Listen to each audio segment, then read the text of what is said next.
Good morning, wherever you are. We're continuing to read The Hobbit by Tolkien, and I'm reading this version. It's put out by Ballantine Fantasy, and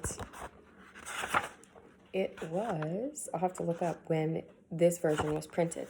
However, we stopped on page 36, and the last we heard, Thorin was explaining to Bilbo how his ancestors came to live in the mountain and how they got run out of the mountain. And I want you guys to think about how that's relatable to your ancestors and where they came from and what is your backstory or your origin story, or are you creating it right now? Are you the one that's being moved? The other thing I thought about, and sometimes I process afterwards, so allow yourself time to read it and then time to think about it, is Gandalf explained why he chose Bilbo for burglary to go in the side door, because it was very small and Bilbo was very small. And think about people's expectations of you and things that they think about or want from you. Sometimes that's for your good and sometimes it's not. And so that's that. All right. So Thorin was explaining that people probably lived as close to the mountain as Long Lake, but that the city and the front gate and the mountain would have all been deserted because of Smaug, the dragon. So it says, let's see. So I'll finish up with the last sentence. It says, I don't know for certain, but I don't suppose anyone lives nearer to the mountain than the far edge of the Long Lake nowadays. The few of us that were well outside sat and wept in hiding and cursed Smaug. And there we were unexpectedly joined by my father and my grandfather with singed beards. They looked very grim, but they said very little. When I asked how they had got away, they told me to hold my tongue and said that one day in the proper time I should know. A mystery. Sounds like a little bit like foreshadowing. After that we went away, and we have had to earn our livings as best we could up and down the lands, often enough sinking as low as blacksmith work or even coal mining. So that's where you kind of see the desperation. They want this life that they had, these people that they were, and now they're kind of resorting to this because they've been displaced. And I also want you to think about, if you're like, how could this relate to real life? I want you to think about refugees and when they have to leave, and the skills and talents that they had in their homeland may not be completely applicable to where they are. And that's very distressing to them. And anyways, and it could be you, because they certainly weren't expecting to get thrown out of the mountain by a dragon. Oftentimes when we have to move, we're not expecting it. So they had to earn their living as best they could, but we never forgot our stolen treasure.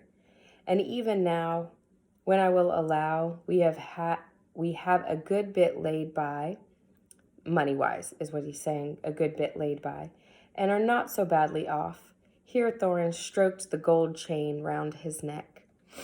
We still mean to get it back, and to bring our curses home to Smaug, if we can. So he's not completely cocky. He is realizing that it might not be possible, but they're still going to try. I've often wondered about my father's and my grandfather's escape. I see now they must have had a private side door, which only they knew about. But apparently they made a map. And I should like to know how Gandalf got a hold of it, and why it did not come down to me, the rightful heir. I did not get a hold of it. I was given it, said the wizard. Your grandfather Thror was killed, you remember, in the mines of Moria by Asgog the goblin. Curse his name, yes, said Thorin. And Thrain, your father, went away on the 21st of April, 100 years ago last Thursday, and has never been seen by you since. True, true, said Thorin. Well, your father gave me this to give to you, and if I have chosen my own time and way of handing it over, you can hardly blame me, considering the trouble I had to find you. Your father could not remember his own name when he gave me the paper, and he never told me yours. And so, on the whole, I think I ought to be praised and thanked." "Here it is," he said, handing the map to Thorin. "I don't understand," said Thorin, and Bilbo felt he would have liked to say the same. The explanation did not seem to explain. "Your grandfather," said the wizard, slowly and grimly, "gave the map to his son for safety before he went to the mines of Moria. Your father went away to try his luck with the map after your grandfather was killed, and lots of adventures of a most unpleasant sort he had, but he never got near the mountain. How he got there, I don't know, but I found him a prisoner in the dungeons of the necromancer." Whatever were you doing there?" asked Thorin with a shudder, and all the dwarves shivered. "Never you mind. I was finding things out, as usual, and a nasty, dangerous business it was. Even I, Gandalf, only just escaped. I tried to save your father, but it was too late. He was witless and wandering, and had forgotten almost everything except the map and the key." "We have long ago paid the goblins of Moria," said Thorin. "We must give a thought to the necromancer." "Don't be absurd. He is an enemy quite beyond the powers of all the dwarves put together, if they could all be collected again from the four corners of the world." So Gandalf brings up a good point. Don't waste your energy where you're not going to achieve anything. You need to evaluate that. "The one thing your father wished was for his son to read the map and use the key. The dragon and the mountain are more than big enough tasks for you." "Hear, hear," said Bilbo, and accidentally said it aloud. "Hear what?"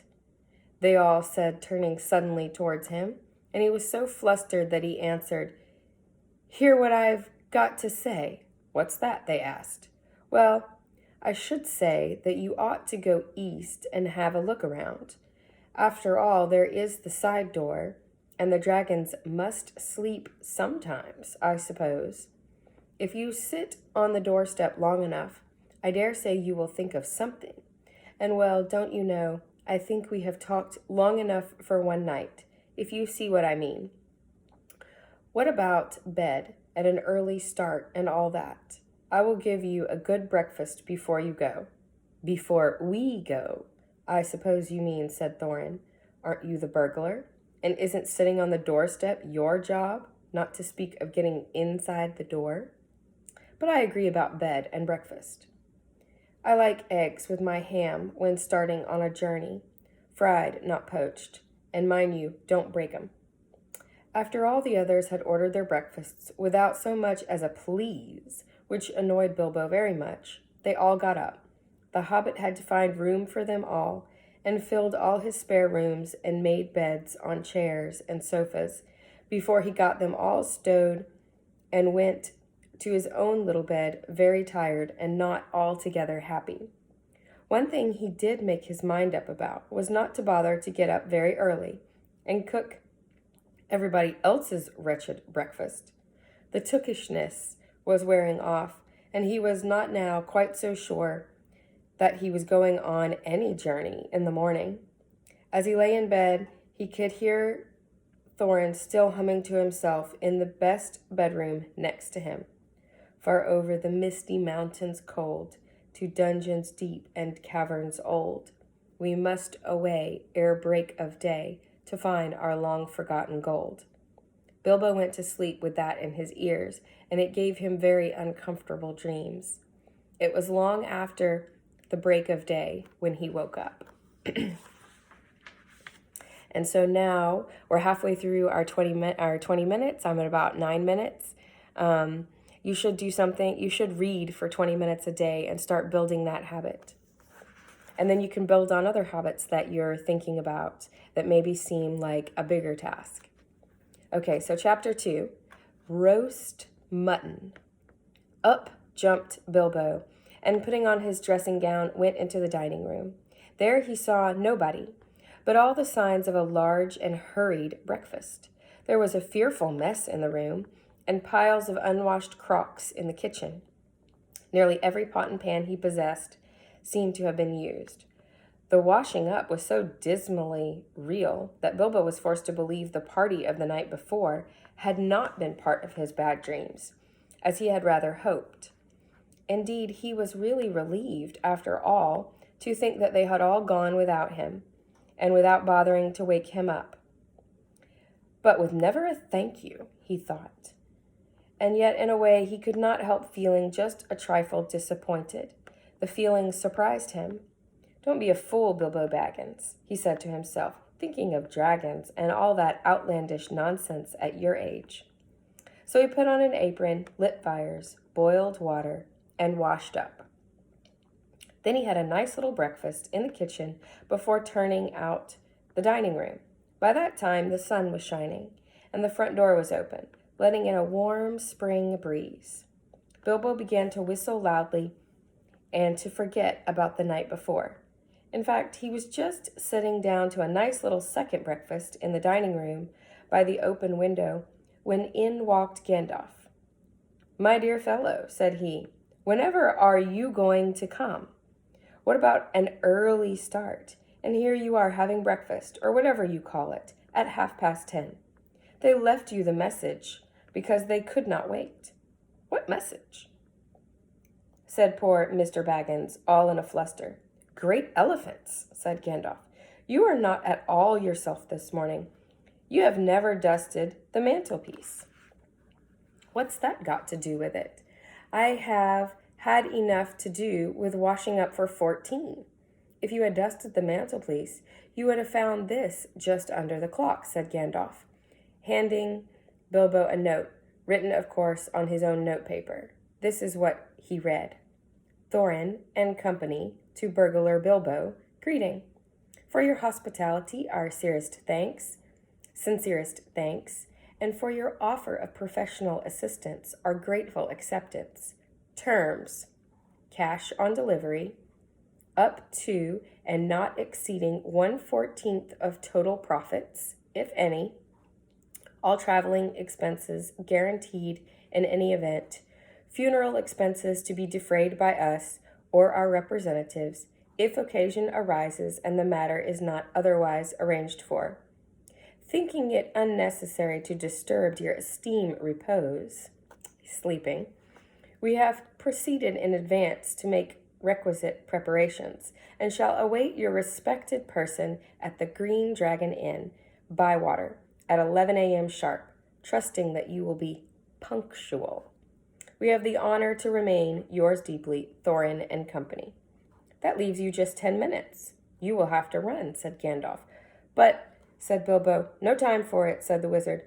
"But," said Bilbo again. "No time for that either. Off you go."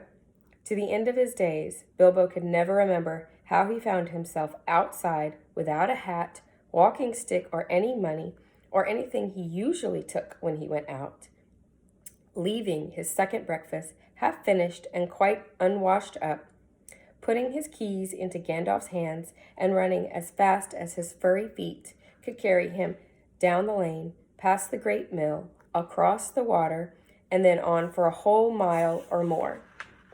Very puffed he was when he got to Bywater, just on the stroke of 11, and found he had come without a pocket handkerchief.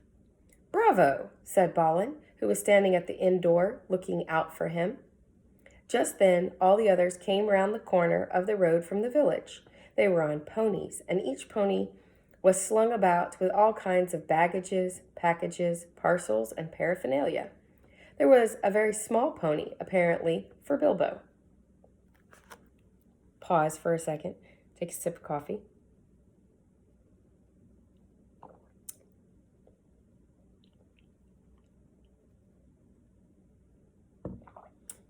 "Up you two get, and off we go," said Thorin. "I'm awfully sorry," said Bilbo, "but I have come without my hat, and I have left my pocket handkerchief behind, and I haven't got any money. I didn't get your note until after 10:45, to be precise." "Don't be precise," said Dwalin, "and don't worry.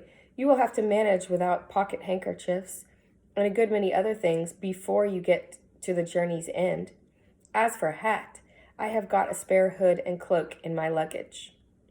And that's how they all came to start, jogging off from the inn one fine morning just before May on laden ponies, and Bilbo was wearing a dark green hood, a little weather-stained, and a dark green cloak borrowed from Dwalin. They were too large for him, and he looked rather comic. What his father Bungo would have thought of him, I daren't think. His only comfort was that he couldn't be mistaken for a dwarf, as he had no beard. They had not been riding very long when up came Gandalf, very splendid, on a white horse. He had brought a lot of pocket handkerchiefs and Bilbo's pipe and tobacco. So, after the party went along very merrily, and they told stories or sang songs as they rode forward all day, except, of course, when they stopped for meals. Those didn't come quite as often as Bilbo would have liked them, but still he began to feel that adventures were not so bad after all. At first they had passed through Hobbit lands, a wild, respectable country inhabited by decent folk, with good roads, an inn or two, and now and then a dwarf or a farmer ambling by on business. Then they came to lands where people spoke strangely and sang songs Bilbo had never heard before. Now they had gone on far into the Lone Lands, capital Lone lands, where there were no people left, no inns, and the roads grew steadily worse. Not far ahead were dreary hills, rising higher and higher, dark with trees. On some of them were old castles with an evil look, as if they had been built by wicked people. Even everything seemed gloomy, for the weather that day had taken a nasty turn. Mostly it had been as good as May can be, even in merry tales. But now it was cold and wet. In the Lone Lands, they had to camp when they could, but at least it had been dry.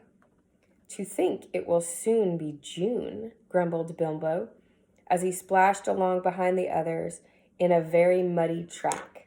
It was after tea time, it was pouring with rain, and it had been all day. His hood was dripping into his eyes, his cloak was full of water. The pony was tired and stumbled on stones. The others were too grumpy to talk. "And I am sure the rain has gotten into the dry clothes and into the food bags," said Bilbo. "Bother burglaring and everything to do with it. I wish I was at home in my nice hole by the fire, with the kettle just beginning to sing."